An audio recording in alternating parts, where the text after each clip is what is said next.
தேவ பிள்ளைகளே, யோவான் 5ஆம் அதிகாரம் நம்ம வாசித்து பார்த்தோம்னா, அங்கே எருசலேம் போகிற வழியில் ஒரு பெதஸ்தா குளம், அந்த குளத்தின் அருகில் ஒரு 38 வருஷம் வியாதியாக இருக்கிற மனுஷன் படுத்து கொண்டிருக்கிறான். அங்கே பார்த்தா கண் தெரியாதவங்க, நடக்க முடியாதவங்க, கை கால் விளங்காதவங்க, இவங்கெல்லாம் இருந்து எல்லாருக்கும் தெரியும். தண்ணி அந்த குளத்தினுடைய தண்ணீர் எப்போ கலங்கும், தேவதூதன் எப்போ அந்த தண்ணீரை கலக்குவார்கள், அப்பொழுது யார் நம்மளை அந்த தண்ணீர் இறங்குறாங்களோ சுகம் கிடைக்கும். இந்த எதிர்பார்ப்போடு 38 வருஷம் ஒரு மனுஷன் அங்கே வியாதியாய் படுத்து கொண்டிருக்கிறார். அப்போது இயேசு அந்த இடத்துல வருகிறார்.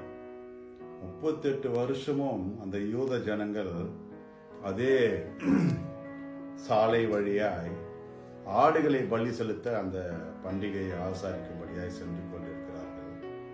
இந்த படுக்கையா இருக்கிற மனுஷனை யாருமே கொண்டிருக்கல. இயேசு இந்த மனுஷனை தேடி வந்து, நீ சுகம் பெற விரும்புகிறாயா என்று கேட்கும் பொழுது, அது கேட்டுட்டு உன் படுக்கையை எடுத்துக்கொண்டு நீ நட அப்படின்னு சொல்றாரு. ஆனா இந்த ஜனங்க பாருங்க, இந்த இனி பாவம் செய்யாதே அப்படின்னு அந்த சுகம் பெற்ற அந்த வியாதியஸ்தனுக்கு கடவுள் இயேசு புத்திமதி சொல்றாரு. தேவாலயத்துல அந்த வியாதியஸ்தனை பார்த்து, சுகம் பெற்ற மனுஷனை பார்த்து, இனி பாவம் செய்யாத, நீ சுகம் பெற்றுட்ட, உன்னுடைய பாவம் நீங்கிட்டு இனி நீ பாவம் செய்யக்கூடாது. அப்படி என்ன பாவம் செஞ்சிருப்பாரு அவர் செஞ்சதெல்லாம் ஒண்ணு தான். 38 வருஷம் படுத்துருந்தாரு. 38 வருஷம் வியாதி. கிட்டத்தட்ட இயேசுவின் வயசு 33 வருடம் வாழ்ந்தாரு இந்த பூமியில. அந்த வயசை விட இந்த வியாதி பெருசா இருக்கு பாருங்க. 5 வருஷம், 38 வருஷம் அந்த வியாதி பார்த்தா அவ்வளோ கொடுமையா. இயேசு பிறக்கிறதுக்கு முன்னாடி இருந்தே அந்த வியாதியஸ்தனா இருந்திருக்கான். அந்த மனுஷன் பார்த்தீங்கன்னா 38 வருஷம் ஒரே காரியம் தான் பண்ணியிருக்கிறாரு.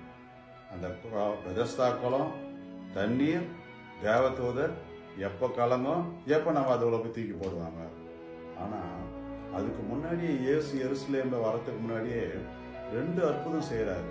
கானா ஒரு கல்யாணத்தில் அற்புதம், ஒரு பெரிய அரசாங்க அதிகாரியுடைய மகன் மரிக்கும் தருவாயில் சுகம் பெறாரு. இது நான் 3வது அற்புதம் நினைக்கிறேன். இவ்வளோ அற்புதம் செஞ்ச இயேசுவை அந்த எருசலேம் நகரம் ஃபுல்லாக கேள்விப்பட்டாங்க. ஆனால் இயேசுவை ஏற்றுக்கல, இயேசு அறிவிக்கல. இந்த 38 வருஷம் பட்டுனுக்கிற மனுஷனுக்கு இயேசுவை